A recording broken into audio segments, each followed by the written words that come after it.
Assalamualaikum warahmatullahi wabarakatuh. Alhamdulillah. Nahmaduhu wa nasta'inuhu wa nastaghfiruh. Wa na'udzu billahi min shururi anfusina wa min sayyiati a'malina. Man yahdihillahu fala mudilla lahu wa man yudlilhu fala hadiya lahu.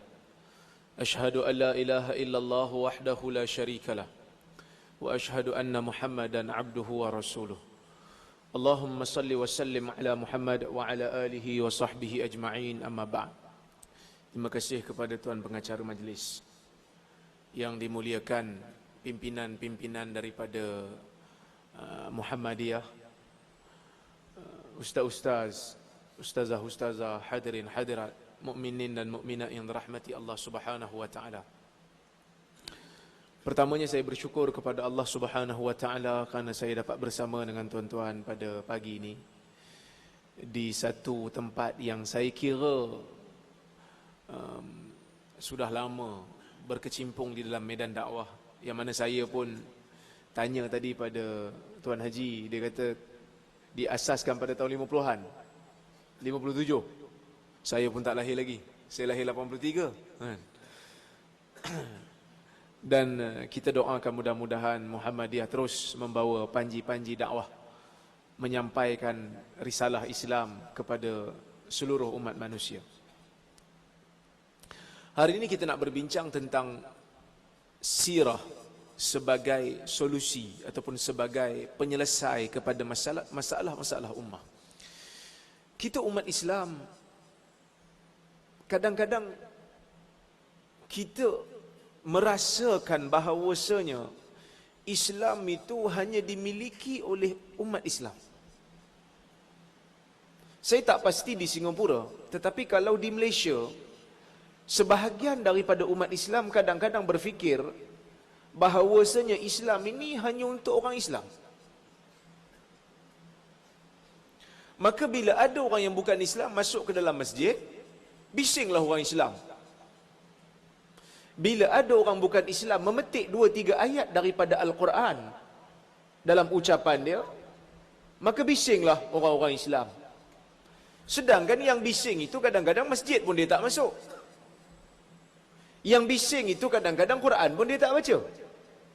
Tapi apabila dia melihat ada orang bukan Islam masuk ke dalam masjid, ada orang bukan Islam cuba memetik 2-3 ayat Quran sebagai untuk pengajaran, dia bagi ucapan, dia petik 2-3 ayat Quran, dia kata Islam juga, sokong benda ni, dia marah. Kerana dia ni ada sifat Islam hanya untuk muslimin. Ini adalah salah faham yang mesti diperbetulkan, yang mesti untuk dijernihkan semula. Kerana Nabi SAW diutuskan rahmatan lil alamin. Wa ma arsalnaka illa rahmatan lil alamin. Kami tidak mengutuskan kamu wahai Muhammad melainkan untuk kamu jadi rahmat bagi sekalian alam. Sebab tu guru saya masa saya buat master di UIA, saya belajar satu subjek dengan Profesor Dr. Kamal Oniah, Comparative Religion, perbandingan agama. Disebut satu benda yang saya rasa bagus. Dia kata, sesiapa yang mengatakan Muhammad ini hanya untuk umat Islam, maka dia seolah-olah telah downgrade. Dia seolah-olah telah merendahkan martabat Nabi. Kerana Allah Subhanahu wa taala sebut di dalam Al-Quran, "Wa ma arsalnaka illa rahmatan lil alamin." Kami tidak utuskan kamu wahai Muhammad melainkan menjadi rahmat kepada sekalian alam. Maka syariat yang dibawa oleh Nabi Muhammad ini bukan syariat yang hanya khusus untuk orang Islam. Sebab itu Nabi dalam banyak hadis dia sebut, "Man qatala mu'ahidan lam yarah rahiyatal jannah." Sesiapa yang membunuh orang bukan Islam yang ada perjanjian damai dengan orang Islam, maka dia tak dapat cium bau syurga. Dia tak dapat cium bau syurga. Sebab apa? Sebab Nabi memberikan rahmat walaupun kepada orang yang bukan Islam. Selagi mana dia ada perjanjian dengan pemerintah orang Islam, maka selagi itu kita kena tunaikan janji. Ketika mana Nabi diutuskan sebagai Rasul, Nabi bukan hanya nak jaga hak-hak manusia, sama ada dia Muslim ataupun non-Muslim. Nabi juga nak jaga hak haiwan. Kan ada dalam hadis Nabi sebut yang sahih, Nabi sebut, dakhalatil mar'atu fi hirratin habasatha wa lam tut'imha. Masuknya seorang perempuan kerana dia kerana seekor kucing yang mana dia kurung kucing ni dan dia tak bagi makan pada kucing ni sampai mati kucing ni. Maka perempuan ni masuk neraka. Hanya semata-mata seekor kucing. Kerana Nabi menjaga hak kucing. Bukan hanya sekadar itu. Bukan hanya nak jaga hak haiwan. Nabi juga jaga environment. Nabi jaga persekitaran. Sebab itu dalam hadis riwayat Abu Daud, Nabi SAW bersabda, man qata'a sidratan fi falah sawaballahu ra'sahu ilan nar. Sesiapa yang memotong ataupun menebang pokok-pokok sidrah. Pokok sidrah ni pokok bidara. Orang Singapura panggil apa pokok bidara? Bidara lah kan. Sesiapa yang memotong pokok bidara yang tidak ada hak, dia tak ada hak nak potong. Fi falatin, yang mana dia potong tu betul-betul di tengah-tengah padang pasir. Ada sebatang pokok bidara dekat tengah-tengah padang pasir. Sawaballahu ra'sahu ilan nar. Allah Ta'ala akan ambil kepala dia. Dia potong tanpa izin. Dia potong tanpa sebab, tanpa ada kepentingan, saja-saja pergi potong. Allah Ta'ala akan ambil kepala dia. Allah Ta'ala akan hadapkan dia ke neraka. Orang Singapura biasa bakar lemang. Ha? Biasa? Kita kalau kita bakar lemang, saya orang Perak ni memang lemang. Memang lemang pada kami tu kalau raya mesti masak lemang lah. Kan? Jadi kalau kita bakar lemang, kita akan nyalakan api. So masa kita nak pusing-pusingkan buluh lemang, muka kita rasa panas. Kan? Itu api dunia lah. Cuba bayangkan kalau kita sedang menghadap ke neraka.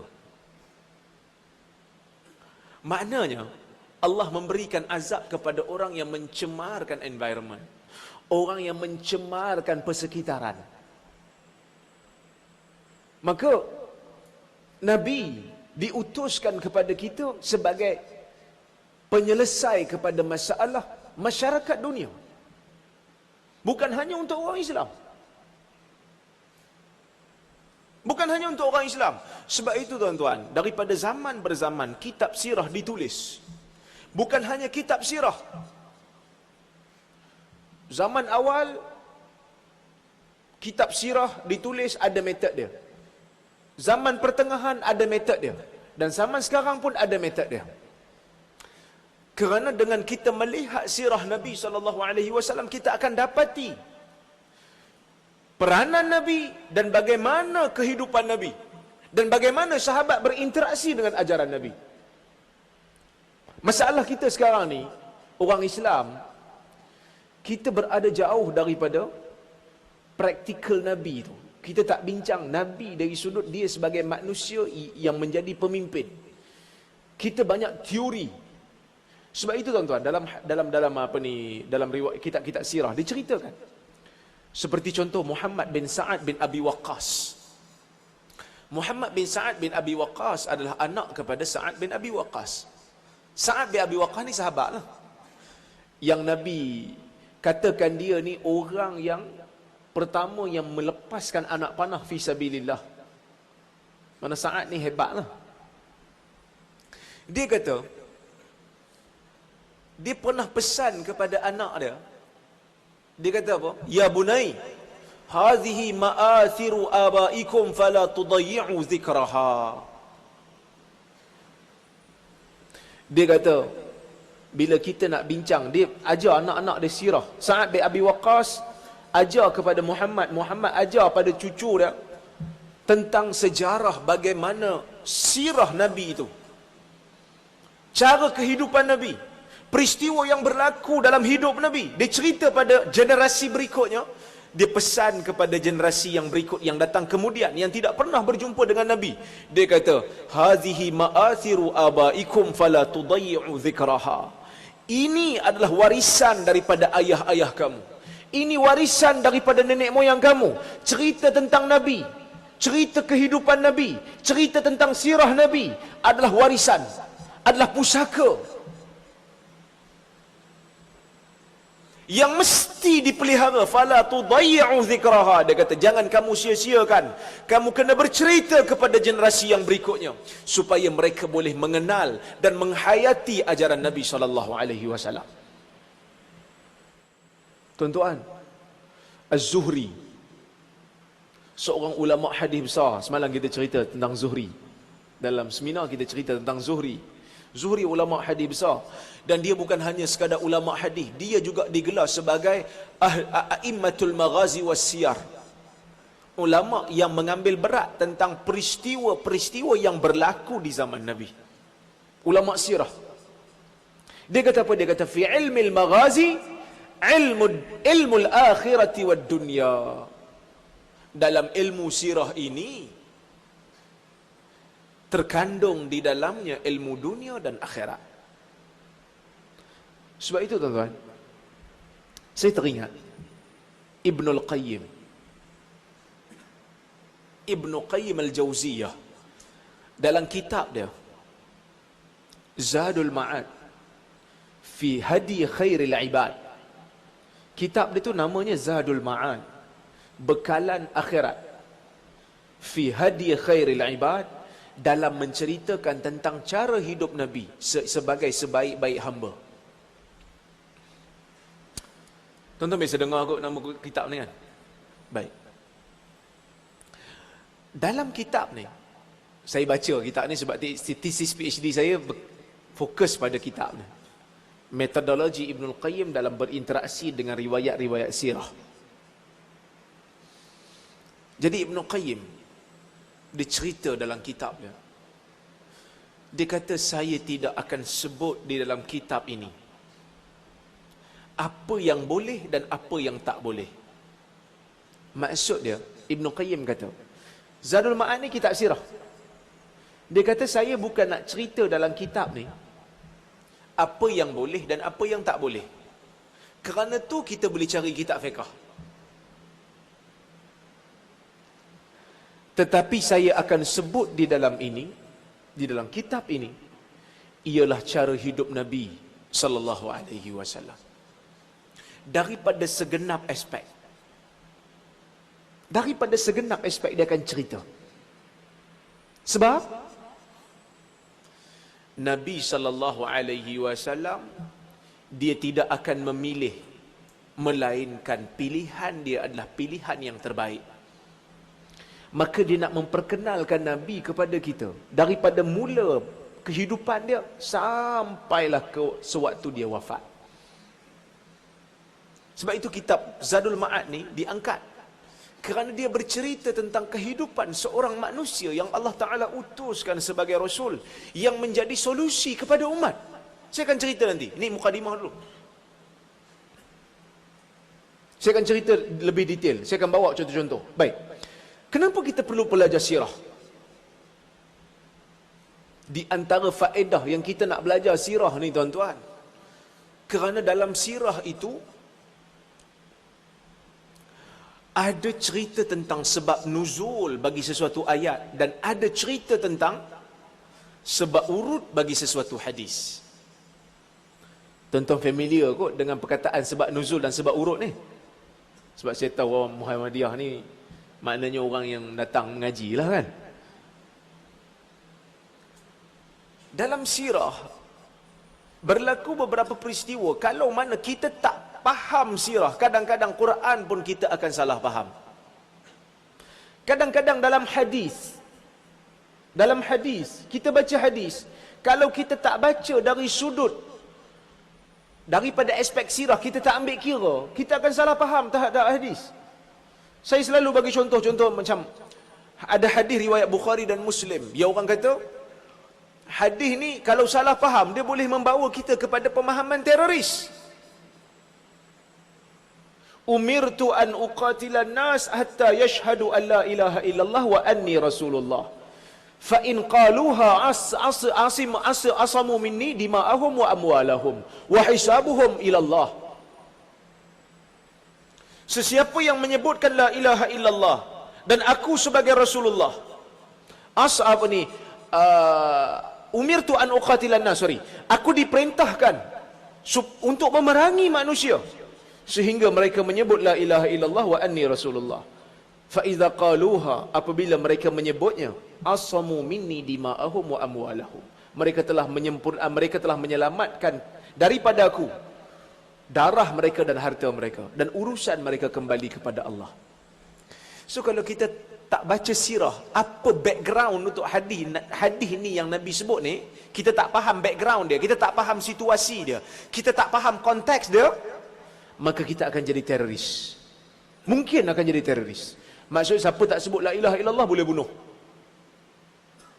Sedangkan Nabi sebut hadis ni ada konteks dia. Nabi sebut itu, suasana dia berbeza dengan suasana kita mungkin. Kerana Nabi sebut dengan perkataan umirtu an uqatilan nas, aku diperintahkan untuk uqatil. Uqatil bukan aqtul. Uqatil maksud dia orang serang kita dulu baru kita balas. Kalau aqtul bunuh, uqatil bukan bunuh. Uqatil mempertahankan diri. Kerana Nabi sebut hadis ni ketika mana orang-orang Yahudi di Madinah melakukan pengkhianatan kepada Nabi dan sahabat dia. Maka Nabi sebut hadis ni bila mana Nabi sedang berperang dengan orang yang sedang berperang dengan dia, orang yang sedang menyerang dia. Maka Nabi kata, aku diperintahkan untuk mempertahankan diri bila ada serangan datang daripada luar, sehingga mereka menyebut Islam. Maka pada masa itu baru asamu minni dima'ahum wa amwalahum, baru aku tak serang dia. Nampak tuan?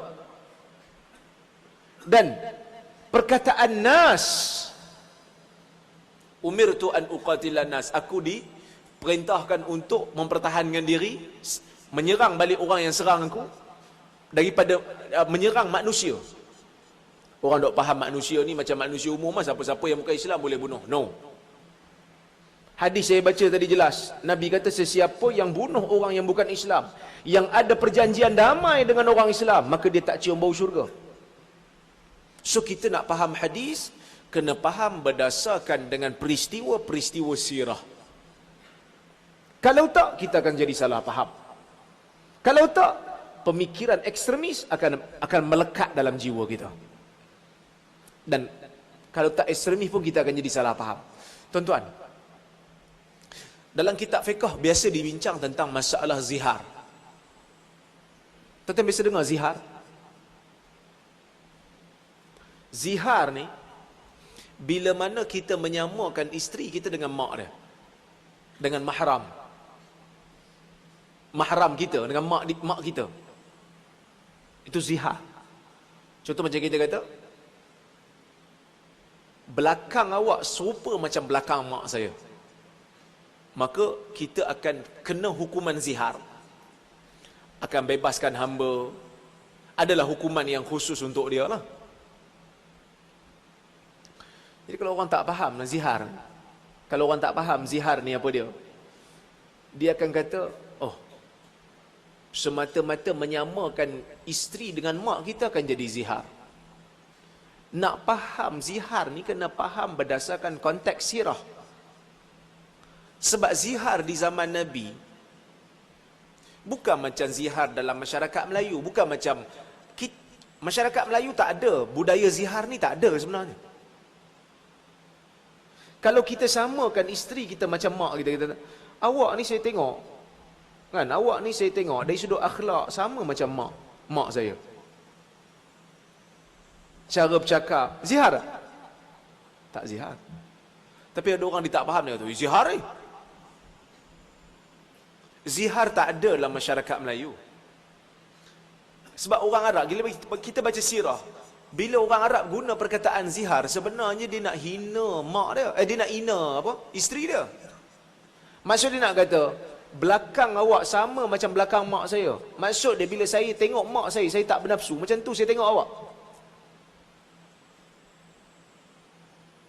Jadi kalau semata-mata menyamakan akhlak, menyamakan cara percakapan itu bukan zihar. Itu bukan zihar. Sebab itu nak memahami beberapa riwayat, nak memahami Quran, nak memahami sunnah, kena berdasarkan kepada riwayat-riwayat sirah yang memperjelaskan makna. Yang memperjelaskan makna. Kena tengok daripada konteks itu juga. Kalau tak, kita salah faham. Baik. Ada beberapa ayat Quran Allah Ta'ala sebut. Allah Ta'ala kata, "Lau kana 'aradan qariban wa safaran qasida lattaba'uk." Ayat ni Allah Ta'ala turunkan ketika mana peristiwa perang Tabuk. Allah Ta'ala kata, "Wahai Muhammad, kalaulah habuan-habuan yang dijanjikan dalam perang itu qarib, hampir dekat, wasafaran qasida, dan perjalanan dia perjalanan yang mudah untuk kita sampai, sudah tentu orang-orang munafik itu akan ikut kamu. Walakin ba'udat alaihim syuqqah." Tetapi perjalanan itu jauh, maka orang munafik tak nak ikut Nabi. So kita nak faham ayat ni, kita kena faham dengan konteks sirah. Macam mana, apa yang berlaku pada masa itu sampai orang munafik tak nak ikut Nabi. Sampai orang yang lemah iman ni tak mau ikut. Bila kita baca kitab sirah baru kita tahu, oh, sebenarnya perang Tabuk ni dia berlaku ketika mana kemarau panjang. Dalam Quran tak cerita. Yang mana masa perang Tabuk ni berlaku, Nabi nak berperang dengan Rom. Nabi nak perang dengan Rom. Rom ni bukan kecil anak lah. Tamadun besar. Perjalanannya jauh, kemarau yang panjang, nak lawan dengan Rom. Tiba-tiba masa tu Allah Ta'ala keluarkan buah-buah tamar dekat Madinah sedang ranum. Maka turun ayat ni. Kalau kita tak faham daripada konteks sirah, kita takkan dapati kenapa orang munafik tak nak ikut. Kerana dalam perang Uhud, mula-mula orang munafik ikut. Kerana yang ikut dalam perang Tabuk ni hanya orang yang betul-betul imannya telah diuji oleh Allah dan Rasulnya. Baik. Bila kita belajar sirah, kita akan dapati daripada beberapa peristiwa sirah, kita akan dapati Nabi ni manusia. Isbat basyariyatir Rasul. Ini juga solusi kepada umat. Tuan-tuan, Nabi kita Muhammad, Nabi kita Muhammad adalah manusia. Dia tidak ada ciri-ciri ketuhanan. Sebab apa? Sebab Allah Ta'ala turunkan Nabi sebagai manusia supaya umat manusia boleh tiru dan boleh ikut. Kalau tak, kalau Nabi itu bukan manusia, nanti orang akan kata, Nabi ni dia bukan manusia, tak payah ikut lah. Contoh, kita tahu kan peristiwa Al-Ifk, hadisatul Ifk, ketika mana Aisyah difitnah oleh Abdullah bin Ubay. Maka ada beberapa orang daripada sahabat yang percaya dengan fitnah ni. Ada beberapa orang sahabat percaya. Antaranya Hassan bin Thabit. Yang mana Hassan ni orang baik. Dia termakan dengan fitnah Abdullah bin Ubay. Maka ketika mana fitnah tu sedang berleluasa, ada yang percaya wahyu tak turun. Allah Ta'ala tak turunkan wahyu serta-merta. Allah Ta'ala tangguhkan penurunan wahyu. Bila tangguh penurunan wahyu, tuan-tuan, Nabi ni dia jadi susah hati. Sebab bini dia orang fitnah. Kalau Nabi ni bukan macam manusia, dia tahu dah kan. So pun macam Tok Bomor lah kan. Tak payah sebut. Awak tak sebut saya tahu dah kan. Dia macam tompel kan. Tak payah sebut, saya tahu dah. Dia kata, power Tok Umar ni. Kan? Tapi Nabi ni manusia. Dia tak tahu benda gaib. Melainkan apa yang Allah Ta'ala bagi tahu kat dia. Maka Nabi pun jadi susah hati. Nabi jadi susah hati. Sehingga Ali bin Abi Talib kata, Ya Rasulullah, tak payahlah susah-susah hati pasal Aisyah ni. Ceraikan dia. Ali tak sebut lah so cerai. Ali kata, La yuhimmannaka sya'nuha wan nisa'u siwaha kathir. Kata Ali, tak payah duk fikir sangatlah pasal urusan dia tu. Perempuan lain banyak lagi. Maksud dia apa? Kalau pening-pening sekali Rasulullah cerai lah dia. Tapi Nabi tak cerai. Tapi bila Aisyah, dia pun sakit. Nabi tanya orang tu, Nabi tanya orang ni. Nak tahu kebenaran cerita. Nabi jadi murung. Aisyah jadi sakit. Aisyah kata, Ya Rasulullah, aku nak pergi rumah mak ayah aku lah. Aku tengok engkau pun tak apa nak layan aku sangat. Nabi kata pergi ya. Aisyah terkejut. Aisyah kata tak ada ke nak halang ke kan? Sebab Nabi pun terkesan dengan tuduhan tu. Kesan pada Nabi. Sebab Nabi manusia. Orang tuduh bini dia macam-macam. Dia tak ada hujah nak defend balik. Dia sayang ke Aisyah. Dia sayang ke Aisyah. Tapi dia tak ada bukti nak membersihkan Aisyah. Maka Nabi kita pergi ya. Sehingga turun ayat Al-Quran tuan-tuan. Masa tu baru Nabi gembira. Tapi Aisyah, walaupun Nabi pujuk dia, Aisyah tetap kata, Allah jugalah yang bela aku. Basyariyatul Rasul. Sifat kemanusiaan Rasul yang kita kena highlightkan dalam jiwa, yang kita kena highlightkan dalam masyarakat, supaya kita tak tengok Nabi ni satu syakhsiah yang kita tak boleh tiru. Sebab kadang-kadang ada pemikiran-pemikiran yang kata, yang tu ialah Nabi, kita macam mana nak tiru Nabi? Tak. Kalau benda tu memang untuk umat, kita kena tiru, kerana itu Nabi. Sebab itu Ibn Qayyim sebut, Nabi tak pilih untuk hidup dia, melainkan dia pilih tu pilihan yang terbaik.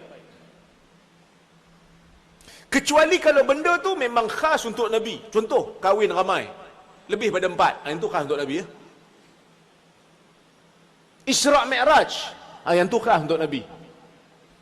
Kalau ada orang kawan kita datang, semalam saya di Isra' Mi'raj kan naik buruk, sama macam buruk Nabi. 3 kali Jumaat meninggal dia, buang terbiak dah tu.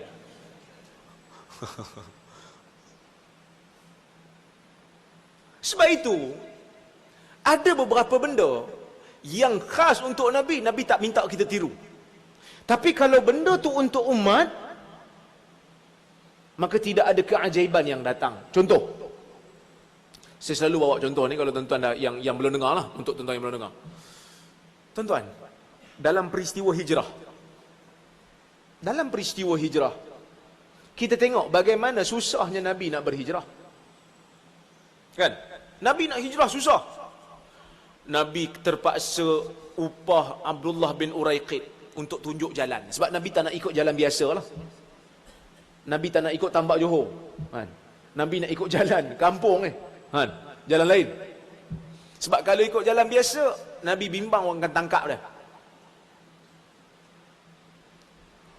Nabi terpaksa upah Amir bin Fuhairah jaga kambing untuk lalukan kambing tempat yang Nabi lalu, supaya tapak kaki Nabi tu masih hilang dengan apa ni, tapak kaki kambing.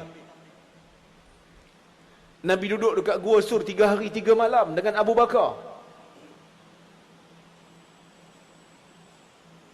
Dan akhirnya Nabi sampai kat Madinah. Nabi keluar bulan Safar, Nabi sampai bulan Rabiul Awal. Nabi keluar daripada Mekah bulan Safar, Nabi sampai dekat Madinah bulan Rabiul Awal. Maksud perjalanan dia bukan sekejap. Perjalanan dia lama. 2 minggu lebih kurang. Pasal apa? Tuan-tuan, cuba kita flashback. Sebelum daripada hijrah, Nabi dah di Isra' dan Mi'raj kan? Nabi dah kenal binatang yang namanya burak. Yang Nabi kata, fauqal himar wa dunal bagal. Binatang yang macam himar, dia macam keldai, tapi besar sikit saiz dia, bawah sikit, kecil sikit pada bagal. Tuan tahu bagal? Biasa orang kata, kau ni bagal lah. Bagal ni kacukan, peranakan di antara kuda dengan himar. So dia besar sikit lah pada keldai. Tapi burak ni dia besar pada keldai, tapi kecil pada bagal. Yang Nabi cerita dalam hadis, Nabi kata, yada'u hafirahu muntaha tarfih. Yang mana langkah dia tu sejauh mata memandang.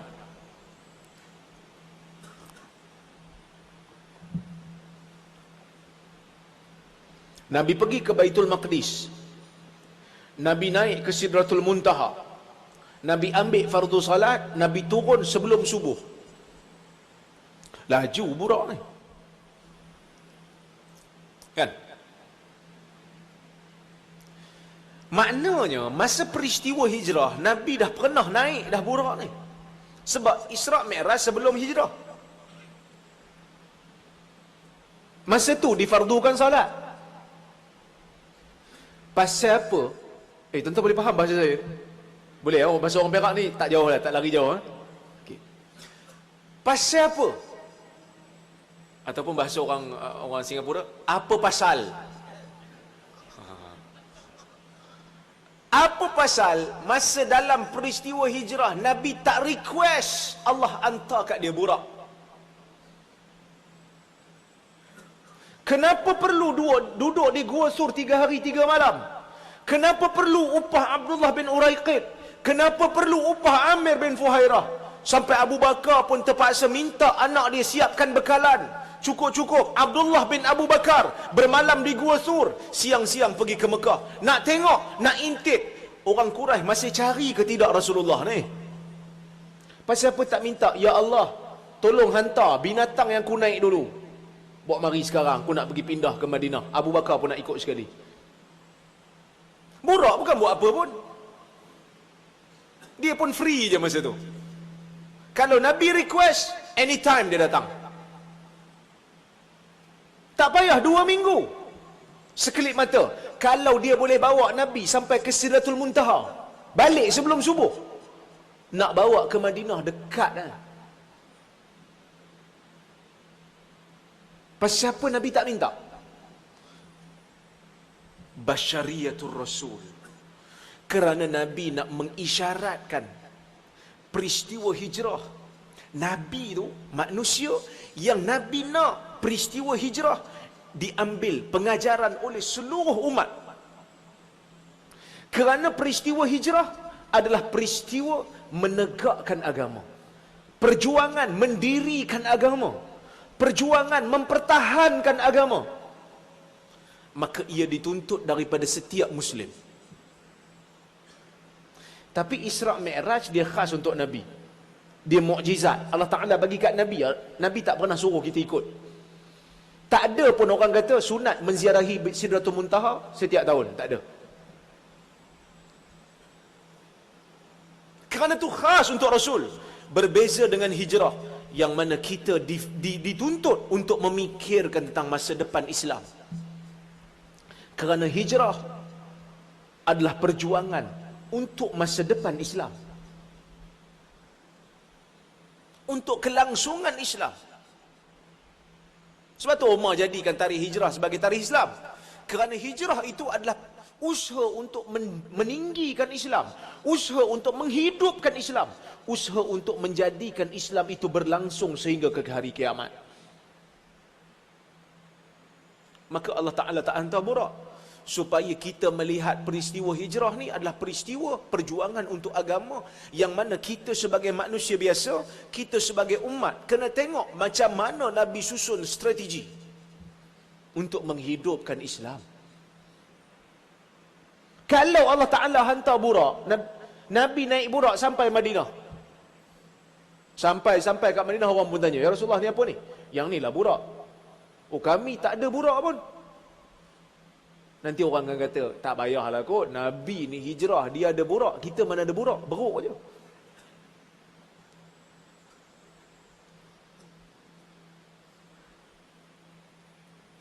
Maka dengan kita melihat peristiwa-peristiwa sirah ni, paling tidak kita akan dapat beberapa pengajaran untuk kita tiru Nabi ni sebagai seorang manusia. Apa saja yang datang daripada Nabi, kalau itu adalah ajaran Nabi untuk umat, bukan khusus untuk dia, kita kena hargai dan terima. Jangan kita rasa, yalah yang tu Nabi punya, kita nak buat yang kita punya. Kan? Tak betul. Kerana apa yang Nabi pilih untuk diri dia dan untuk umat, yang itulah yang terbaik. Kita tak selisih faham yang tu. Yang mana kita punya, belum tentu Allah Ta'ala terima. Tapi kalau Nabi punya, yang ni yang Allah Ta'ala perintahkan untuk Nabi ajar, confirm kita punya. Confirm Allah Ta'ala terima. Baik. Apabila kita bercerita tentang sirah, sirah ni tuan-tuan, dia mengajar kita untuk meniru gaya dakwah Nabi. Masalah kita kadang-kadang setiap orang nak dakwah, tapi kadang-kadang dakwah dia tu tidak mengikut metod Nabi. Dakwah perlu seiring di antara hujah dan akhlak. Ni kadang-kadang lebih sunnah dia, lebih keras watak-watak dia. Lebih banyak disebut tentang sunnah, lebih keras, lebih suka dia mengherdik orang, tengking orang, akhlak tak ada. Sebab tu saya sebut kadang-kadang, golongan-golongan yang nak membawa sunnah ini, kadang-kadang dia menang dekat hujah, tetapi dia kalah akhlak. Akhlak dia tak ada, orang tak nampak sunnah. Sunnah tu hanya sampai dekat tekak, tak sampai dekat jiwa dia. Saya buat kelas-kelas untuk cuci jiwa. Saya mengajar dekat Malaysia, dekat Kuala Lumpur. Saya mengajar kitab Petunjuk Nabawi bagi Hati. Ramai kawan-kawan kita tak datang. Sebab dia kata apa? Ini cerita pasal hati ni tak payah kot. Kita nak kuliah yang kita boleh bawa berdebat. So lepas habis kitab tu, saya buka kitab baru, Ulum Hadis. Ramai datang. Sebab dia kata yang ni kita boleh bawa berdebat. Yang bak hati tak mau, sebab rasa macam kena ketuk-ketuk dengan senduk. Ni masalah orang-orang muda kita ni. Dia dapat satu ilmu, dia nak bawa pergi debat. Orang tak nampak rahmat Islam daripada dia. Kita nak bawa sunnah, tapi orang tak nampak sunnah terjelma dalam diri kita. Hanya ditekak, hanya dikerongkong, tidak sampai ke jiwa. Ni bahaya. Sebab itu kata Sufyan bin Uyainah, dia kata, Inna Rasulullah sallallahu alaihi wasallam huwal mizanul akbar. Alaihi tu'radul asya'. Fama wafaqahu fahuwal haq, wa ma khalafahu fahuwal batil. Sufyan bin Uyainah, seorang tabi'in besar. Dia kata apa? Dia kata, Inna Rasulullah, sesungguhnya Rasulullah itu mizanul akbar.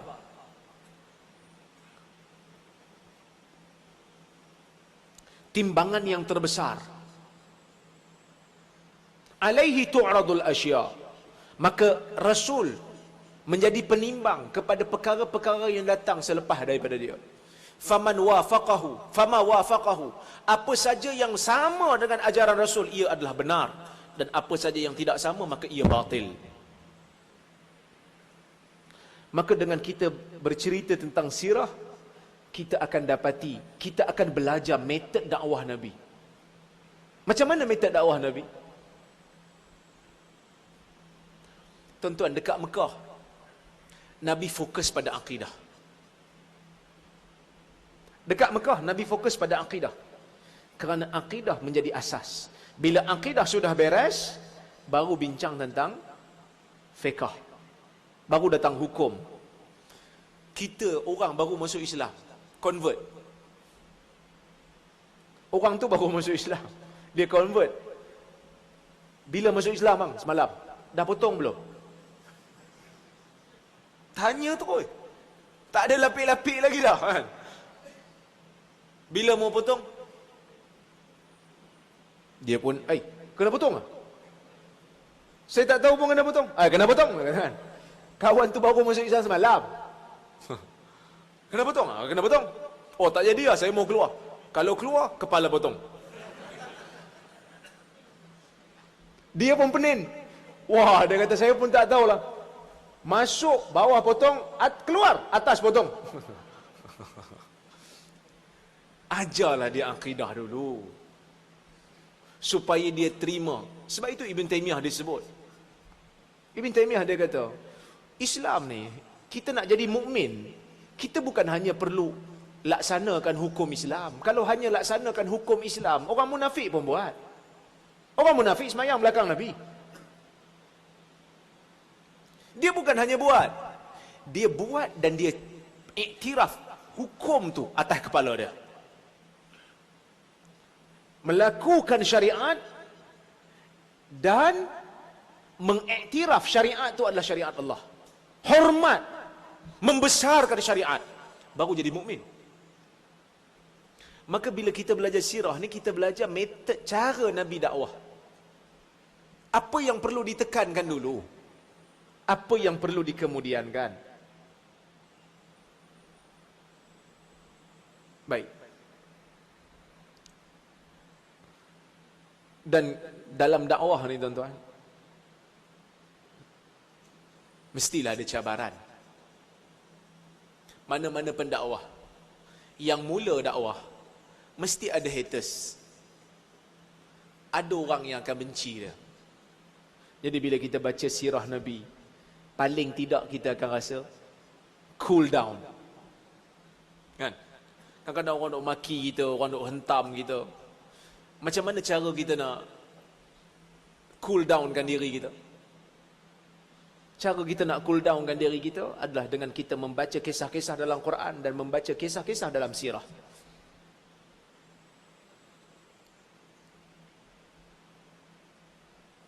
Sebab itu Allah Ta'ala sebut dalam suratul An'am, Allah Ta'ala kata, وَلَقَدْ اسْتُهْزِئَ بِرُسُلٍ مِّن قَبْلِكَ فَحَاقَ بِالَّذِينَ سَخِرُوا مِنْهُمْ. Allah Ta'ala kata, wahai Muhammad, sesungguhnya rasul-rasul dulu telah dia apa? Istihza. Istihza ni apa dalam bahasa Melayu? Telah diejek. Kita ejek orang, mempermain-mainkan orang, namanya istihza. Maka bila kita baca Quran, Nabi bila dia baca Quran, orang Quraisy ejek dia. Orang kata dia bohong, orang kata dia gila, orang kata dia tukang sihir. Maka Nabi bila dia baca Quran, Allah Ta'ala sebut, rasul-rasul dulu juga telah diejek. Allah Ta'ala sebut lagi, Allah Ta'ala kata, Qad na'lamu innahu la yahzunuka alladhi yaqulun fa innahum la yukadzibunak walakinna adh-dhalimina bi ayati Allahi yajhadun. Wa laqad kudzibat rusulun min qablika fasabaru ala ma kudzibu wa udhu hatta atahum nasruna wala mubaddila li kalimatillah. Allah Ta'ala kata, sesungguhnya kami tahu wahai Muhammad, innahu la yahzunuka alladhi yaqulun. Apa yang disebutkan oleh orang-orang Quraisy itu menjadikan kamu duka cita. Fa innahum la yukadzibunak. Tetapi kamu kena tahu wahai Muhammad, orang-orang Quraisy tidak sekali-kali mengatakan kamu berbohong. Tetapi mereka saja besar kepala dan keras kepala dengan apa yang kau sebut. Mereka tahu apa yang kau sebut itu betul. Walaqad kudzibat min qablika rusul. Sesungguhnya wahai Muhammad, kau kena tahu, rasul-rasul sebelum kamu juga pernah dikatakan berdusta. Fasabaru ala ma kudzibu wa udhu. Sesungguhnya mereka tetap sabar atas setiap tomahan yang mana mereka dikatakan berdusta, dan kadang-kadang mereka dipukul pun, disakiti. Mereka tetap sabar hatta atahum nasruna, sehingga datang kepada kamu, sehingga datang kepada mereka pertolongan kami. Wala mubaddila li kalimatillah. Tidak ada pengubah bagi ketetapan Allah. Apa ketetapan Allah, tuan-tuan? Setiap yang berdakwah mesti ada cabaran, mesti ada halangan. Maka bila kita baca sirah, kita tengok macam mana Nabi kena. Kita tengok macam mana Nabi kena. Lagi teruk daripada kita kena. Kita setakat orang kutuk dekat Facebook lah. Tapi saya rasa Singapura tak ada kot kan. Kebanyakan profesional lah. Kadang-kadang kat Malaysia kan, orang datang kat kita, orang tuduh macam-macam kan. Kadang-kadang kita bagi hadis sahih je. Tapi dia rasa macam kita terlalu ofensif pada dia. Tak ada pun. Kita tak ajak bergaduh. Kita bagi tahu yang ni Nabi punya versi. Yang ni Nabi punya versi. Tapi dia rasa macam kita sedang marah kat dia. Kita tak marah pun kan. Tapi kita baca sirah, Nabi teruk lagi kena. Nabi berjalan dekat kota Mekah, orang ambil lumpur, orang balik kat Nabi, kena tang muka. Balik rumah, muka Nabi kotor. Fatimah datang tengok, Fatimah bersihkan muka Nabi. Fatimah menangis. Nabi kata, la tabki innallaha mani'un abak. Jangan kau menangis kerana Allah sentiasa akan memelihara ayahmu. Maka bila kita baca sirah Nabi, kita akan rasa, apa sangatlah cabaran yang Allah Ta'ala bagi kat aku kalau nak dibandingkan cabaran yang Allah Ta'ala pernah bagi pada Nabi. Sikit sangat kita kena ni. Sikit sangat cabaran kita ni. Maka di situ akan datang semangat untuk kita sebarkan terus risalah Islam.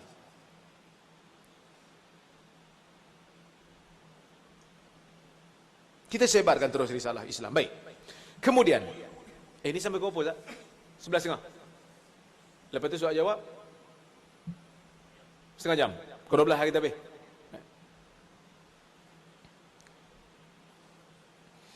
Bila kita bercerita tentang sirah,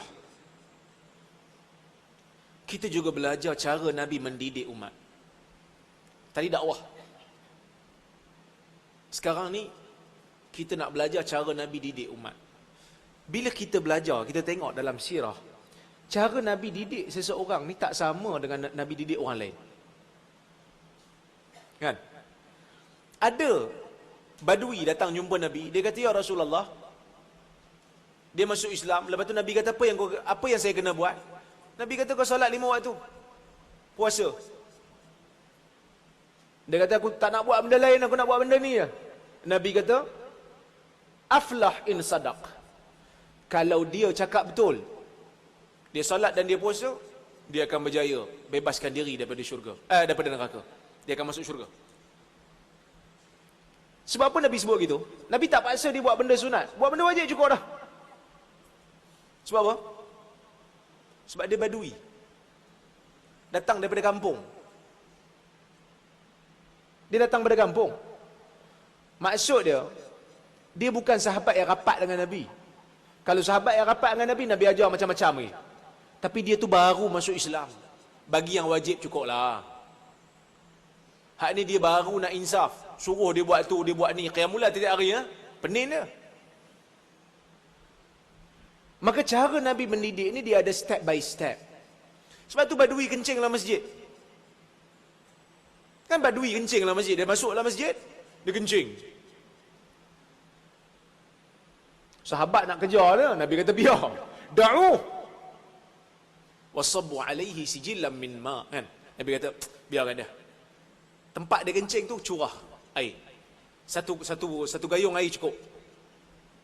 Sebab apa Nabi tak bagi? Ada banyak sebab lah. Sebab dia tengah kencing. Kalau sahabat kejar, dia akan lari. Daripada kencing setempat, dia akan jadi kencing berirama. Yang keduanya, dia baru masuk Islam. Dia baru kenal Islam. So biarkan dia. Nabi kata curah je air. Sebab dia baru masuk Islam. Sekali hampa pukul dia, nanti dia tak suka dengan Islam. Nanti dia ingat Islam garang. Islam keras dengan dia, takut dia keluar pada Islam. Bila dia tengok Nabi rahmat dengan dia, Nabi suka dengan dia, Nabi sayang kat dia, Nabi kata, dia kata apa? Badui tu, dia kata apa? Dia kata, Allahumma arhamni wa Muhammada wa la tarham ma'ana ahada. Dia tengok sahabat marah kat dia. Nabi kata jangan pukul dah. Cuma curah tempat dia kencing tu, curah air. Dia tengok Nabi, bagus Muhammad ni. Dia kata, Allahumma arhamni wa Muhammada. Ya Allah, sayangkan aku dan Muhammad. Wala tarham ma'ana ahada. Jangan sayang orang lain, kami berdua cukup. Tentu nampak rahmat Islam. Otak orang tak sama. Dia otak badui. Kalau Nabi pun suruh pukul dia, akibat dia akan nampak Islam ni keras. Dia akan nampak Islam ni garang. Tapi berbeza kalau sahabat Nabi yang rapat dengan dia buat benda tak betul. Beza. Kalau sahabat yang rapat dengan dia, cara dakwah Nabi, cara didik Nabi beza. Tadi badui kan, nampak Nabi. Tapi bila Ka'ab bin Malik tak pergi perang Tabuk, Nabi buat apa? Nabi pulau kan. Bukan Ka'ab seorang yang tak pergi. Tak pergi perang Tabuk ni bukan Ka'ab aja. Yang Nabi pulau kan 3 orang. Ka'ab bin Malik, Murarah ibn Rabi' dan Hilal ibn Umayyah. 3 orang ni Nabi pulau. Tapi bukan 3 orang ni tak pergi. Ramai lagi yang tak pergi. Sebab itulah ayat Quran yang saya baca tadi kan. Ramai tak pergi. Orang munafik memang tak pergi ya. Sebab apa tak pergi? Perjalanan jauh, kemarau panjang, masa tu pula buah tengah keluar. Kalau dia orang pergi perang, buah tu akan rosak. So kalau iman tak kuat, memang akan duduk di Madinah. Jadi orang munafik ni memang iman tak kuat pun. Bukan tak kuat, tak ada iman pun. Dia orang tak pergi. Dalam ramai-ramai yang tak pergi ni, Nabi pulau cuma 3 orang. Bila Nabi balik daripada Tabuk, masa dekat Tabuk Nabi tanya dah, ma fa'ala Ka'ab bin Malik? Mana Ka'ab bin Malik? Ada sahabat kata, Ka'ab bin Malik sekarang ni habasahu burdah wan nadaru ila katifai.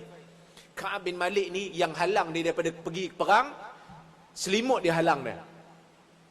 Wan nadaru ila katifai, dan sifat suka tengok pada bau sendiri menghalang dia daripada bersama dengan kita ya Rasulullah. Faham? Sifat tengok pada bau. Maksud dia Ka'ab dah sombong sekarang ni. Orang kalau takabur kan dia aku nak buat. Macam tu kan. Dia suka tengok bau dia sendiri kan. Maknanya ada sahabat kata kepada Rasulullah, Ka'ab bin Malik ni dah kaya, dia dah sombong. Dia tak mau sama dengan kita. Tapi ada seorang sahabat dia bela, dia kata, kami tak tahu daripada Ka'ab melainkan yang baik-baik. Nabi sampai dekat Madinah. Bila Nabi sampai, Nabi duduk kat masjid. Datanglah orang munafik yang tak pergi perang. Masing-masing bagi alasan bohong depan Nabi. Dan sumpah atas nama Allah depan Nabi. Nabi buat apa? Faqabila uzrahum wa wakala sarairahum ila Allah. Dalam hadis sebut. Maksud dia, Nabi terima alasan-alasan rekaan mereka. Dan Nabi serahkan urusan mereka kepada Allah. Kalau mereka tipu, mereka kena jawab depan Allah. Tiba-tiba datang Ka'ab bin Malik. Ka'ab bin Malik sahabat Nabi yang rapat dengan Nabi. Sebab tu masa perang Tabuk dia tak ada Nabi tanya, mana Ka'ab bin Malik? Tiba-tiba Ka'ab datang. Bila Ka'ab datang, tabassama tabassumal mughdab. Nabi tengok Ka'ab, Nabi senyum, senyum orang yang marah. Tuan-tuan biasa buat senyum marah? Kan kita tengok anak kita buat perangai tak elok, hampa tunggu kan. Tunggu kan. Balik nanti aku pelangkong apa kan. Tersenyum marah. Nabi tanya dekat Ka'ab, ma khalafak? Apa yang menyebabkan kau tak pergi perang? Fa wallahi ya Rasulullah, ma kana li min uzur wa lam akun aqwa wala aisar minni. Ya Rasulullah, aku tidak ada sebarang uzur. Dia Ka'ab bin Malik sebut depan Nabi, ya Rasulullah, kalau aku duduk di hadapan orang dunia bukan Rasul, aku akan keluar daripada kemarahan dia dengan aku bagi macam-macam alasan. Waqad u'titu jadala. Aku boleh berbahas dengan dia. Aku boleh reka macam-macam alasan. Tapi ya Rasulullah, aku duduk depan Rasul, aku tak boleh. Kalau hari ni aku bohong, esok turun wahyu kata aku bohong, aku tak akan selamat. Wallahi ma kana li min uzur, dia kata, aku tak ada uzur apa. Walam akun aqwa wala aisar minni. Bahkan waktu perang ni patut aku pergi, kerana aku waktu ni tak pernah sekaya ini dan tak pernah sesehat ini. Patutnya perang ni aku pergi sebab aku tengah senang. Aku tengah kuat. Masa tu Ka'ab ni dia ada dua ekor unta ke kuda, macam tu lah. Maksudnya ada 2 biji kereta lah. Tengah senang, tengah kaya. Patutnya aku pergi, aku tak pergi. Aku tak ada unsur apa ya Rasulullah. Sebab apa Ka'ab ni tak pergi? Sebab dia bertangguh. Bertangguh ni tuan-tuan, maksud dia kaya. Sebab orang dekat Madinah, zaman tu bila nak pergi perang, tentera Madinah adalah orang Madinah. Dia bukan macam sekarang ada camp tentera duduk dalam camp. Kan? Rakyat Madinah itulah tentera zaman dulu. Jadi bila nak pergi perang, dia kena pergi pasar, beli kelengkapan perang apa semua kan. Jadi bila tengok ramai orang kat pasar, malah balik dulu kot. Malah nak berebut-rebut. Duit aku pun ada lagi, tak apa. Macam orang kaya, masuk satu restoran, ramai sangat, malah tengok orang beratur panjang, aku pergi kedai yang mahal sikit tak apa. Yang penting aku tak beratur panjang. Duit tengah ada. Tapi bila duit tengah sesak, beratur juga dia. Jadi Ka'ab dia macam tu, dia bertangguh. Last kali Nabi dah balik lah. Dia kata aku tak ada uzur apa ya Rasulullah. Nabi kata apa? Nabi kata amma hadza faqad sadaq. Yang ni betul. Maksud dia apa? Yang tadi tu semua bohong. Qum hatta yaqdiyallahu alaik. Bangkit sampai Allah putuskan untuk engkau. Yang tadi bagi alasan bohong, Nabi terima. Tapi yang ni cakap betul, Nabi hukum. Nabi pulaukan dia. Nabi perintahkan orang Madinah pulau dia. Pulaukan dia. 40 hari tak bercakap. Tegur orang ni tak nak menyaut. Tegur orang ni tak nak balas. Dahsyat tu. Sedangkan Ka'ab ni orang Madinah. Dia kata hatta tanakkarat liyal ard bima rahubat. Sehingga bumi Madinah menjadi bumi yang asing bagi aku. Sedangkan dulu bumi ni sangat mesra dengan aku. Sampai hari ke-40 datang utusan Nabi suruh dia jauhi isteri. 3 orang ni Nabi kata jangan dekati isteri. Maksud jangan berhubung lah. Jangan buat hubungan suami isteri. Tak boleh. Tapi dia tanya, utalliquha ammaza? Nak talak ke macam mana? Nabi kata, utusan tu kata bukan talak, tapi jangan bersama. Ka'ab kata, wahai isteri aku, kau pergi balik rumah mak ayah lah, sebab aku ni muda, takut tak tahan. Dia hantar balik. Sampai hari ke-50, lepas subuh, lepas Ka'ab ni salat subuh, barulah datang wahyu Allah Ta'ala terima taubat mereka. Maka Ka'ab pun gembira. Ka'ab kata, aku gembira. Tak pernah ada orang cakap betul kena macam ni. Masa dia kena pulau tu, dia pernah fikir, dia kata, aku rasa sampai aku nak patah balik depan Nabi, aku nak cakap bohong. Kerana cakap bohong semua lepas. Cakap betul kena. Pasal apa beza cara Nabi? Kerana orang yang Nabi sedang didik tu berbeza. Kalau Nabi sedang didik orang Badui, caranya tak samalah macam Nabi didik sahabat yang rapat. Cara Nabi didik Ka'ab tak sama dengan cara Nabi tegur orang munafik. Orang munafik tu memang munafik. Pergi ke tak pergi ke, aku peduli apa? Dia munafik. Tapi kalau Ka'ab buat perangai macam ni, orang yang rapat dengan aku, penyair aku buat benda macam ni, tak betul. Maka kena didik. Supaya dia insaf, supaya dia rasa ni kesalahan besar. Lepas ni jangan bertangguh. Cubalah. Orang baru datang, kan? Orang baru datang Muhammadiyah. Baru nak kenal Islam, tiba-tiba kencing dalam ni. Janganlah kita pukul dia. Tapi kalau datang Muhammadiyah, presiden datang kencing, kita pukul lah presiden tu.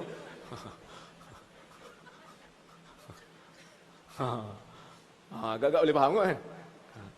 Okey. Dan faedah seterusnya.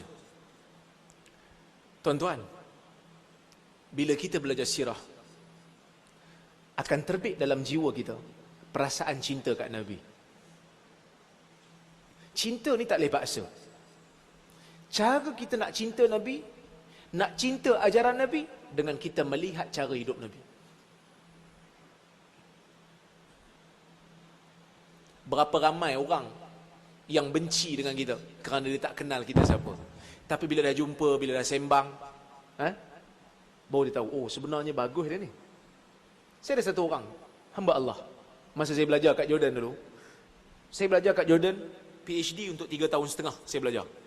Masa tahun pertama tu orang jemput saya pergi isi slot, saya pergilah. Bidang saya bidang hadis. Saya buat PhD dalam bidang hadis. So saya ceritalah hadis ni tak sahih, hadis ni sahih, hadis ni tak sahih.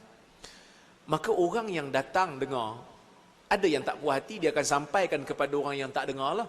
Maka orang yang tak dengar ni dia akan termakan dengan hasutan orang yang dengar dan tak puas hati. Jadi bila lama-lama, bila saya masuk tahun 2 belajar di Jordan, saya pergi satu program, saya ceramah depan student-student degree ni, undergrad untuk Melayu ni. Satu orang hamba Allah masa makan dia datang jumpa saya. Dia kata, "Ustaz, saya nak jumpa Ustaz kejap." Saya kata, "Mari, datang makan sekali." Dia pun makan-makan. Dia tanya soalan berapa-apa, betul saya jawab. Dia kata, "Ustaz, hari ni saya nak buat confession." Mana saya nak buat pengumuman. Pengumuman apa? Dia kata, "Selama ni sayalah orang yang sangat-sangat anti dengan Ustaz. Saya anti sungguh dengan Ustaz.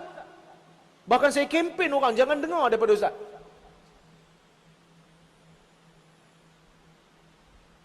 Kita pun senyum lah. Okey. Kan? So, jadi tapi hari ni saya nak bagi tahulah, saya nak minta maaf. Hari ni saya datang dengar kuliah Ustaz. Apa yang saya dengar dulu melalui perantara tak sama seperti mana yang Ustaz sebut dalam kuliah ni. Maka hari ni saya nak minta maaf. Saya nak minta halal. Sebelum ni saya memang selalu kutuk Ustaz.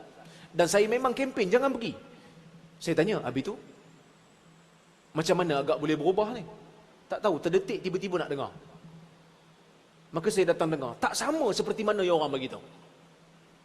Maka hari ni Ustaz jangan risau. Saya antara big fan Ustaz Kipas Besar.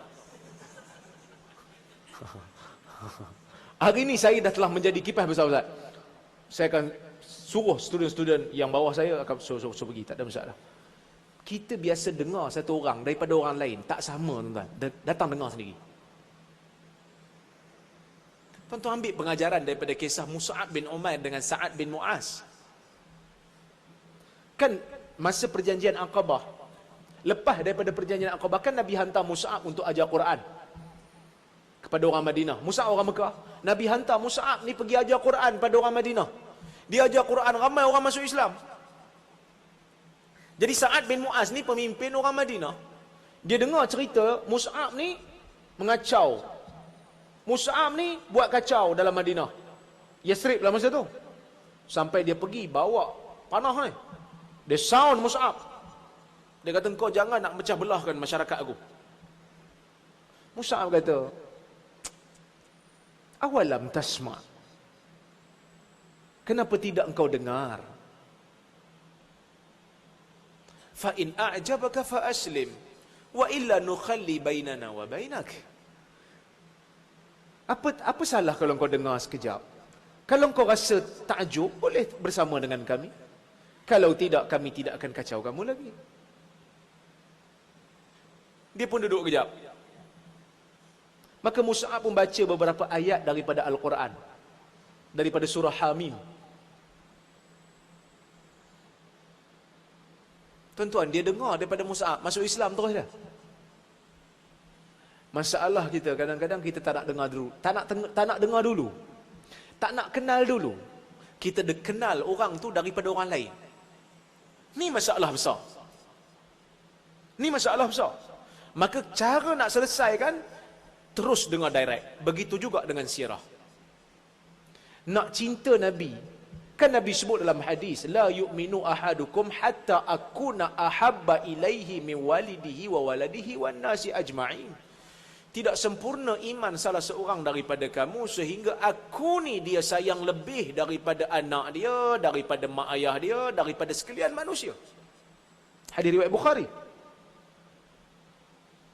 Bahkan cinta Nabi ni dia mesti. Kalau kita mukmin, kena cinta Nabi tu lebih daripada segala-galanya. Lepas cinta Allah, cinta Nabi terus.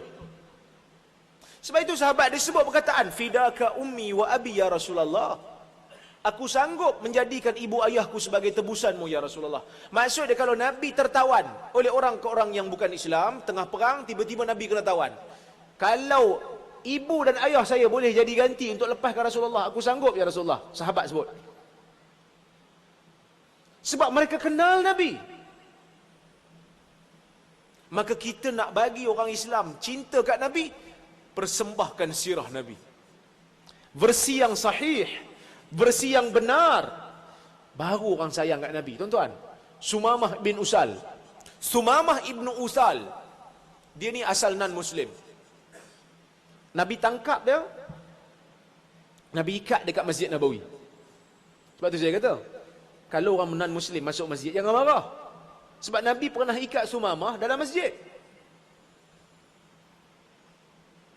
Dia bukan Islam. Nabi ikat dalam masjid sebab dia tawanan kan. Nabi ikat dalam masjid, dia tengok Nabi solat, dia tengok sahabat solat. Akhirnya, dia sebut dekat Nabi.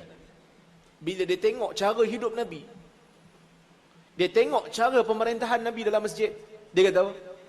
Dia kata, Ya Muhammad, wallahi lam yakun ala wajhil ard abghada ilayya min wajhik laqad asbaha al-an wajhuka min ahabbil wujuhi kulliha ilayya. Dia kata, ya Muhammad, demi Allah, sebelum ini tidak ada sesuatu pun di atas muka bumi ini benda yang aku paling benci melainkan melihat kepada muka kau ya Rasulullah. Muhammad, benda aku paling benci tengok muka kau. Tetapi sekarang ni telah berubah dengan aku melihat cara hidup kau, dengan aku tengok secara live bagaimana kau menjalani kehidupan. Maka sekarang ini muka engkau adalah muka yang aku paling cinta berbanding muka-muka yang lain. Maka sebab itu tuan-tuan, kita kena tekan juga labat sirah ni, supaya kita sedikit sebanyak dapat menyuburkan rasa cinta kepada Nabi SAW. Dan yang terakhir, bukan hanya Nabi, kita juga nak cinta generasi sahabat. Kerana dengan membaca sirah, kita akan dapati kelebihan-kelebihan sahabat. Bagaimana mereka berjuang mempertahankan Nabi. Bagaimana mereka berjuang mempertahankan jasad Nabi daripada luka. Abu Bakar dalam peristiwa hijrah, dalam Mustadrak Al-Hakim dibawakan riwayat, Abu Bakar masa peristiwa hijrah, dia kan hijrah 2 orang dengan Nabi kan. Kadang-kadang dia duduk depan, kadang-kadang duduk belakang, kadang-kadang ke depan, kadang-kadang ke belakang, masih tengah jalan. Nabi tengok dia, ni apa hang kau ni? Kejap ke depan, kejap ke belakang, kejap. Dia kata, ya Rasulullah, aku bimbang.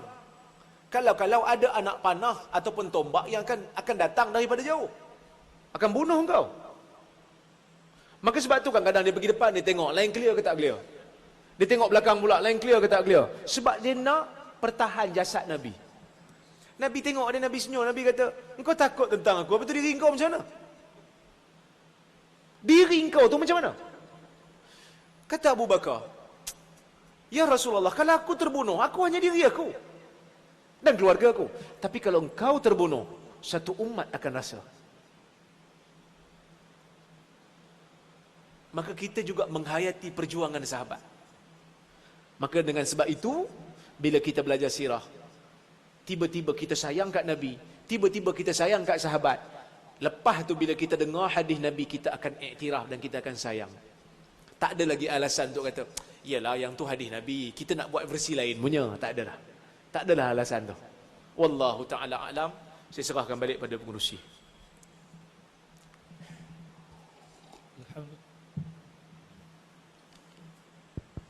Assalamualaikum. Hello.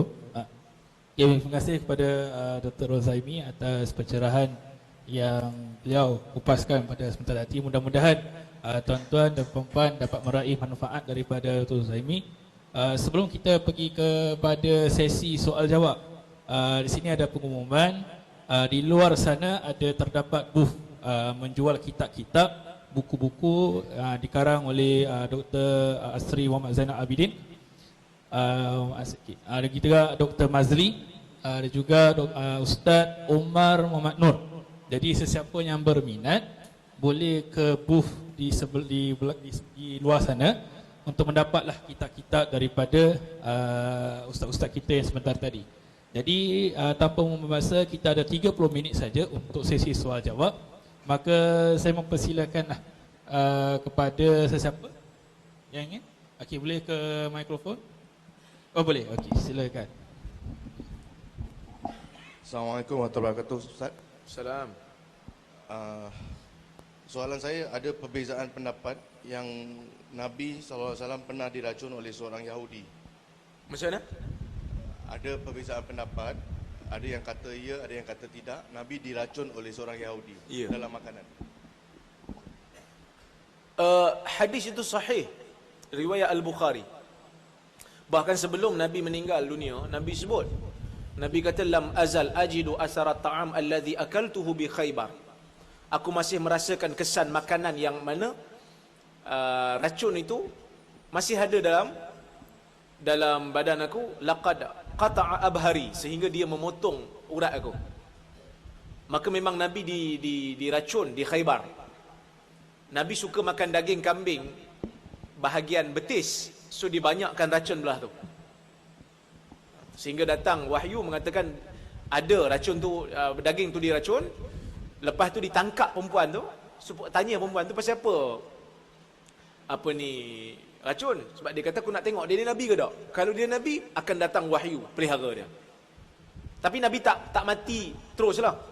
Nabi kekal sehinggalah di akhir hayat Nabi meninggal. Tapi Nabi rasa lagi kesan racun tu ada, tapi tidak memudaratkan sampai Nabi meninggal dunia akibat racun tu. Wallahu a'lam. Soalan kedua saya, sebelum saya ke soalan kedua, saya nak jelaskan pendapat. Jadi kelompok Zionis dan sekutunya menggunakan ini sebagai cara untuk meracuni umat Islam dan umat manusia. Jadi ini adalah bidang saya. Bidang saya untuk mencegah daripada keracunan dalam produk yang kita gunakan hari-hari dalam makanan. Jadi banyak juga orang yang bantah dari segi inilah bila saya bertangkan. Maksudnya bila Nabi boleh diracun oleh seseorang, apalagi kita yang diracuni atas, bawah, depan, belakang, hari-hari, 24 jam. Itu bidang saya. Jadi soalan kedua saya ada kena mengenai ini. Kenapa kita sekarang tiada orang yang di bidang ilmu lain, sedangkan ilmu Allah tu banyak, tapi umat Islam sekarang konsentrasinya pada bidang dakwah agama saja. Sedangkan orang-orang terdahulu banyak ilmu-ilmu bidang-bidang kimia, kedoktoran yang sampai sekarang digunakan, tapi orang-orang sekarang tidak ke situ. Dan kita kerana kekurangan ilmu itu, hari-hari kita diracuni. 24 jam sehari kita diracuni. Itu sebab sekarang kelemahan kita, banyak macam-macam penyakit datang. Jadi, okey. Itu saya sebut dalam banyak kuliah saya kata, agama ni bukan hanya milik ustaz. Setiap orang kena fikir macam mana dia nak menyumbang untuk agama dia. Ustaz tak boleh buat eksperimen. Ustaz tak boleh beza mana satu penunu bansen, mana satu picagadi, tak boleh beza. Sama je pada dia. Sebab dia bukan bidang dia. Jadi saintis-saintis Muslim ni kena bantulah. Ada beberapa hadis yang ditohmah. Macam hadis lalat. Nabi kata bila lalat masuk, maka benamkan dia, lepas tu buang kan. Hadis ni dikritik hebat. Jadi kita perlukan saintis Muslim untuk buat kajian. Kita tak boleh hanya mengharapkan pada orang lain untuk buat kerja kita. Sekarang ni masalahnya, kita hanya jadi pengguna. Kita bukan penyelidik. Bila NASA keluarkan bukti, sama macam Quran kita ambil. Tengok NASA pun kata betul. Why not kita pergi buat kajian sendiri? Saya tengok, tak tahulah kan. Kita ada pemikiran yang macam mengharapkan orang lain bantu kita. Itu bahayalah. kita kena jadi umat yang progresif. Umat yang kita berikan servis pada orang, kita kaji dan kita buktikan kebenaran Islam pada orang lain. Ya? Okey, ni ada soalan juga bagi ni. Kita baca yang ni dulu. Maaf Ustaz kejap Di sini Jadi apa sekarang di Singapura ni setiap 3 orang satu meninggal kanser, setiap 5 jam satu penyakit buah pinggang baru. Jadi inilah yang saya nak apa jelaskan pada masyarakat sebetulnya. Satu last soalan. Apa pendapat Ustaz dengan Omar Al-Khattab The Series? Ha? Drama Arab Omar Al-Khattab The Series. Umar Al-Khattab, oh tu. MBC tu. Ulama berbeza pendapat. Boleh ke tidak kita melakonkan watak sahabat yang besar ni? Watak Nabi memang confirm lah. Secara sepakat tak dibenarkan, dia ada kaitan dengan hukum. Tapi watak sahabat yang besar ni, macam Umar, macam Abu Bakar ni, ulama beza pendapat. Saudi memang tak bagi lah. Kan? Memang Saudi dia akan tentang sungguh-sungguh lah. Syekh Al-Qardawi antara yang benar kan. Tapi dia kata kena tengoklah ketepatan fakta tu betul ke tidak.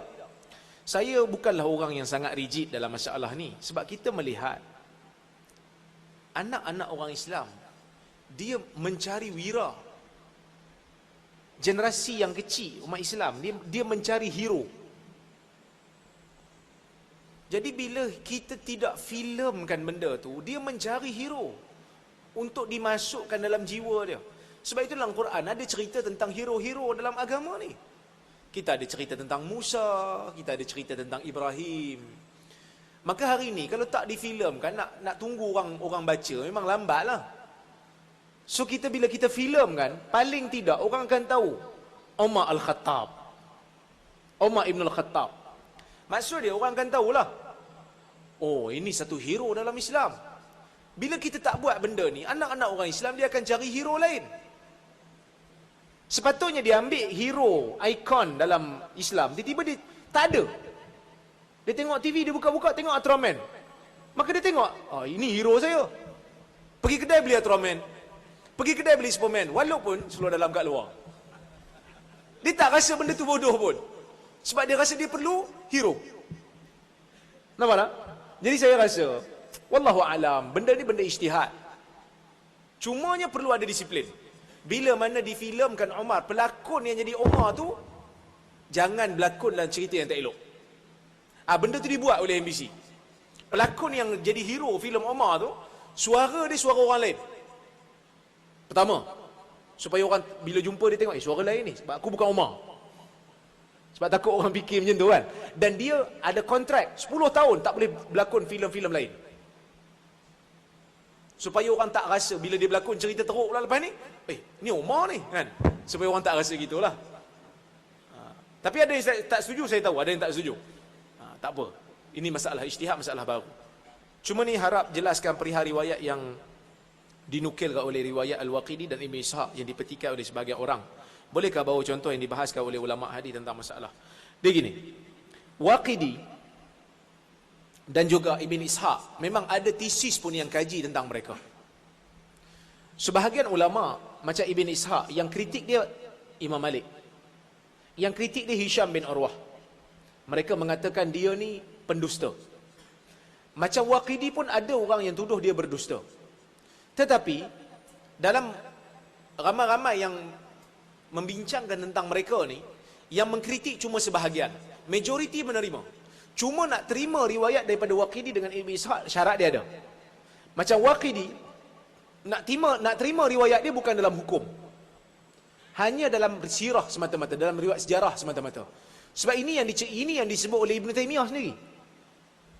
Ibn Taymiyah dia kata Waqidi dalam hukum tak boleh pakai, tapi dalam sirah kita boleh jadikan sebagai sokongan. Tapi bila mana riwayat Waqidi bercanggah dengan riwayat orang yang lebih kuat daripada dia, masa tu kita akan tolak riwayat Waqidi. Ibn Katsir juga puji Waqidi. Tapi kalau bercanggah dengan riwayat yang lain tak boleh terima. Contoh macam umur Khadijah. Nabi kahwin dengan Khadijah umur berapa? Waqidi kata 40. Waqidi kata 40.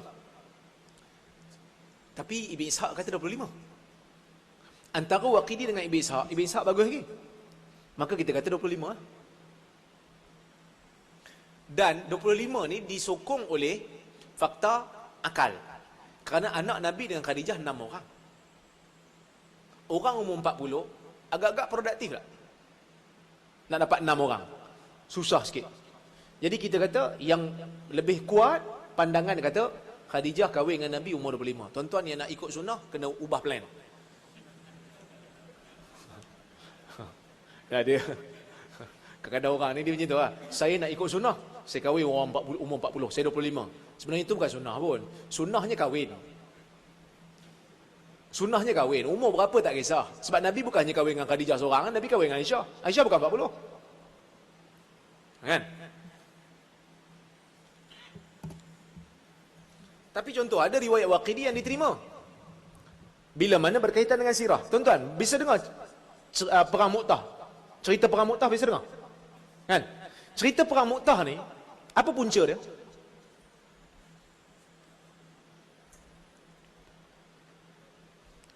Tuan-tuan baca dalam Sahih Bukhari. Dia tak sebut.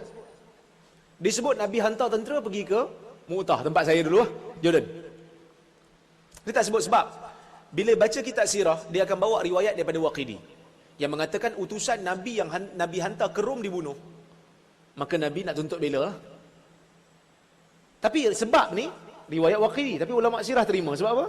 Dia tak ada kaitan dengan hukum pun. Cuma kisah. Boleh terima, Allah Ta'ala. Salam Ustaz, hukum masuk parti politik, hukum ahli sunnah masuk kumpulan tarikat, adakah kita boleh memperoleh natijah yang sama jika sistem penanya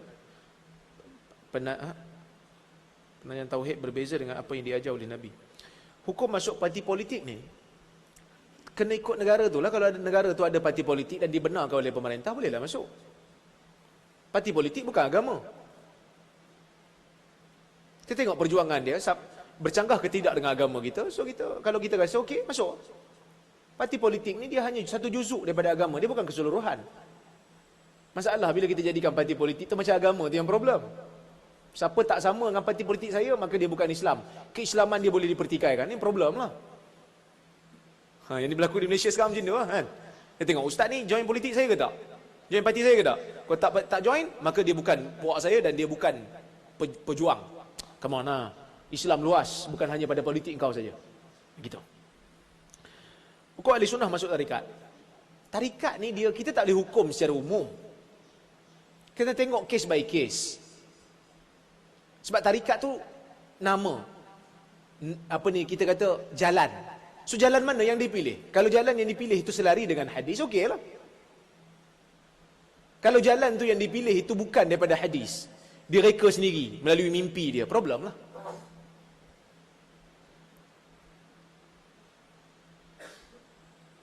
Ini pasal sistem belajar tauhid. Tuan-tuan, hari ni orang duk bergaduh pasal sifat 20, pasal tauhid 3 serangkai. Ni metod. Isinya lebih kurang sama. Tuan-tuan boleh nafi ke sifat 20 tu tak ada asas dalam Quran? Memang daripada Quran. Habis tu tauhid 3 serangkai pun daripada Quran. Metod cara nak belajar. Sebab sifat 20 ni zaman tu zaman falsafah. Dia nak berdepan dengan golongan etis. Maka dia nak pertahankan ajaran dia. Dia buat sifat 20. Allah Ta'ala itu wujud. Canggah dengan Quran. Metod 3 serangkai. Pada saya itu lebih mudah. Kalau belajar akidah, lebih mudah 3 serangkai. Sebab zaman kita bukan berdepan dengan falsafah lagi dah. Kita tak berdepan dengan falsafah lagi dah. Orang nak faham Islam tu apa, nak bezakan Islam dengan agama lain, so dia belajar tauhid 3 serangkai, dia akan nampak perbezaan dia. Okey. Katalah satu hari nanti kita jumpa satu lagi cabaran baru untuk Islam. So kita inisiatifkan belajar akidah dengan metod baru. Berdasarkan pada Quran, kita buat metod baru. Okey. Metod ni cara nak pendekatan saja. Kita nak ajar anak solat. Nabi suruh ajar anak solat. Macam mana? Terpulang kat kita. Ada orang dia bawa anak pergi masjid. Ada orang dia kata, ibu tolong ajar dia. Ayah nak pergi masjid. Nanti balik ayah tengok rakam. Metod dia. Metod ni berbeza mengikut kepada kesesuaian. So kita jangan bincang tentang metod tu sangat. Kecuali kalau metod tu memang Nabi tunjuk. Baru kita ambil perhatian lah. Tapi kalau Nabi berikan keluasan, maka kita luas. Ada sahabat-sahabat kita yang kadang-kadang dia nak kata dia je betul. Seolah-olah macam Islam ni hanya satu je pandangan. Tuan-tuan, bukan ke Abu Bakar dengan Umar berbeza pendapat depan Nabi?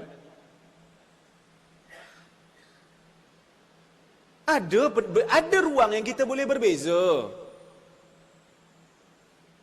Ni kadang-kadang datang, tengok, ustaz ni punya seluar atas buku lali ke bawah? Come on lah, kan?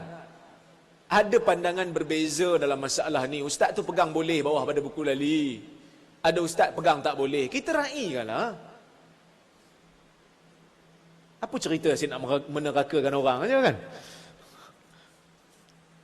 Saya bebel pula kan. Boleh tak jelaskan siapa asatizah Singapura yang ajar yang ajar sirah bersih yang sahih? Gini. Tuan-tuan beli kitab. Saya tak tahu kalau ada yang ajar, tapi kitab yang sirah yang terbaik, yang moden, yang telah diterjemahkan dalam bahasa Melayu. Sirah Nabi yang sahih yang ditulis oleh Syekh Akram Dhiya Al-Umari. Dalam bahasa Arab dia Sirah Nabawiyah Sahihah. Dan dah diterjemah dalam bahasa Melayu pun. Sirah Nabi yang sahih. Yang ditulis oleh Akram Dhiya Al-Umari. Tuan-tuan minta asatizah kita mengajar. InsyaAllah bermanfaat. Adakah telah dimasukkan dalam YouTube? Tak ada lagi lah, sebab saya tak tahu siapa yang mengajar. Ini saya dah jawab dah tiga-tiga, dia minta buku. Okey, saya dah bagi tahu lah tadi. Setakat ni yang terbaik sama ada Zadul Ma'ad ataupun Sirah Nabawiyah Sahihah. Fiqh sirah okey juga. Yang ditulis oleh Syekh Al-Buti pun okey, tetapi ada beberapa riwayat yang kadang-kadang yang dhaif sikit yang dia masukkan. Tapi sebenarnya tuan-tuan, sirah ni dhaif boleh pakai tapi dengan disiplin. Nanti insya-Allah saya akan datang lagi ke Singapura pada bulan Februari tak silap. Kalau ada rezeki saya datang, saya akan huraikan macam mana ulama berinteraksi dengan riwayat sirah. Kerana itu tesis PhD saya. InsyaAllah kalau ada rezeki kita akan bincang. Boleh lama sikit lah kita bincang bab tu. Assalamualaikum. Waalaikumsalam. Kadang-kadang dalam sirah ada diselitkan cerita-cerita Israiliyat. Bagaimana cara mudah untuk mengenal seperti cerita Israiliyat ni bukan sirah.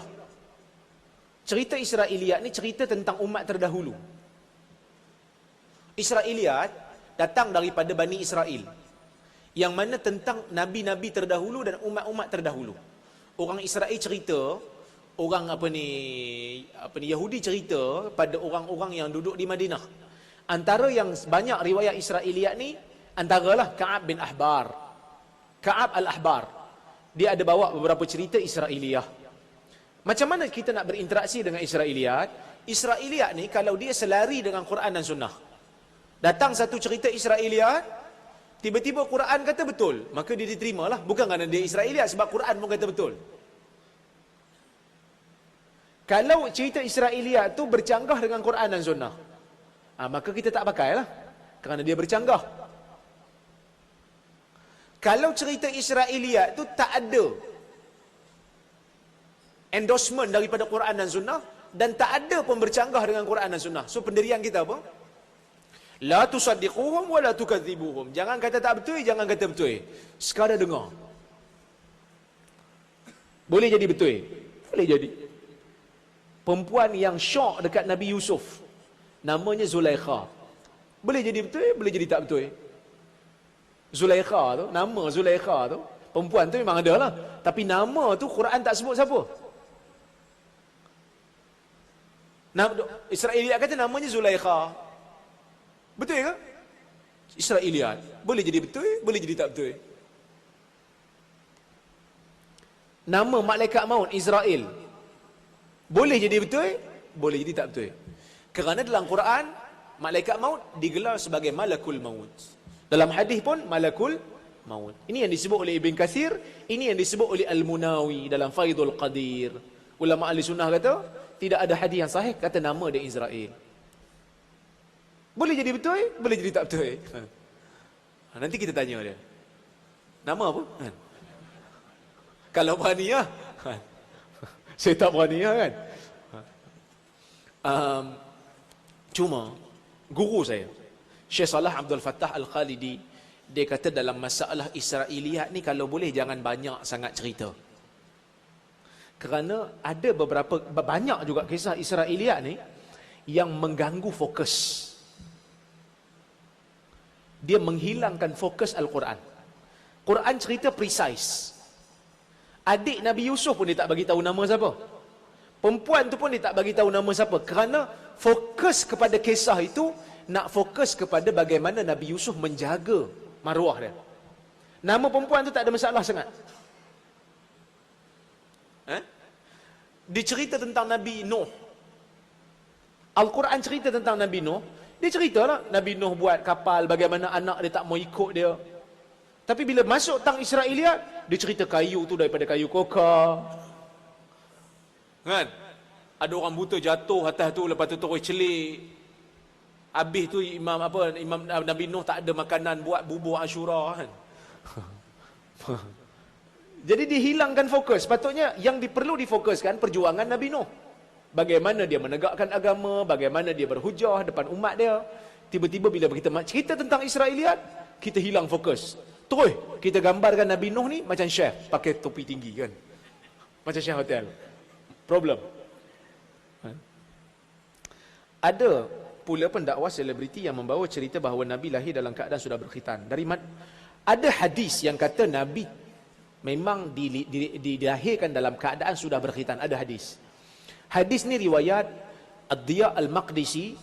Hadis ni juga riwayat Ibnul Jauzi dalam Ilal Al-Mutanahiyah. Memang ada hadis. Karamati ala Rabbi an wulidtu masruran makhtuna. Dalam riwayat tersebut, kemuliaan aku diberikan oleh Tuhan aku kepada aku apabila aku dilahirkan dalam keadaan tali pusat telah terputus dan telah siap berkhitan. Tetapi riwayat ni kesemuanya dhaif. Kesemuanya dhaif dan dia berkaitan dengan mukjizat. Maka ulama-ulama yang datang kemudian seperti Ibn Qayyim, seperti Ibn Asakir, mereka menolak riwayat ni. Ibnul Jauzi pun kata tak sahih. Maka ulama-ulama yang muhaqqiq, yang mengkaji balik sirah, dia kata tak boleh terima.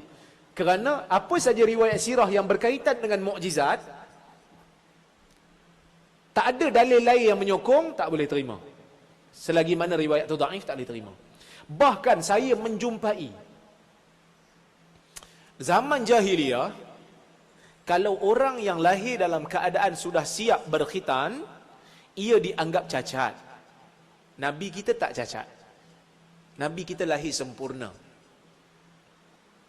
Ya? So ada riwayat yang memang ada orang Arab jahiliyah, mana-mana orang yang lahir dalam keadaan khitan, dia akan buat syair kutuk orang tu. Cacat. Kerana orang Arab pada dia bila dapat khitan ke anak lelaki, pada dia itu satu kebanggaan. Jadi yang mengatakan riwayat yang mengatakan Nabi lahir dalam khitan ni memang ada hadis. Dan ada ulama sirah yang pakai juga. Tapi pendapat yang tepat tak betul. Riwayat itu dhaif. Riwayat itu dhaif, tidak sahih daripada Anas bin Malik. Dia ada banyak, ada riwayat daripada Abu Hurairah, ada riwayat daripada Ibnu Umar. Itu semua terlalu dhaif. Ada yang palsu pun. Tetapi riwayat yang paling kuat riwayat Anas. Riwayat Anas ni juga dhaif. Tidak sahih. Maka kita katakan pandangan yang benar tidak sahih. Kalau orang kata kat kita, awak ingat Nabi ni lahir macam awak ke? Siap tak sunat? Kita kata tak. Lahir dalam keadaan tak sunat bukan hina. Tuan-tuan, lahir tak sunat hina? Sebab bukan kita je lahir tak sunat. Nabi Ibrahim pun lahir tak sunat. Nabi Ibrahim sunat umur 80 tahun. Takkan dia hina kot? Dia tak hina, dia Nabi. Begitu juga dengan Nabi Muhammad. Selagi mana tidak ada riwayat yang kata dia lahir dalam keadaan sunat, tidak ada riwayat sahih yang kata, maka kita kata dia lahir seperti yang lain, seperti biasa. Siapa yang sunat? Wallahu alam, tak ada riwayat. Kerana mungkin orang Arab zaman tu kata tak perlu riwayat pun, kerana benda ni semua orang akan lalui. Wallahu ta'ala alam. Terima kasih banyak. Saya tak dapat jawab soalan yang akhir kerana dia panjang, sebab saya pun nak kena balik ke Malaysia. Flight saya tak lama lagi. Jadi terima kasih banyak atas jemputan. Kalau ada masa kita jumpa lagi.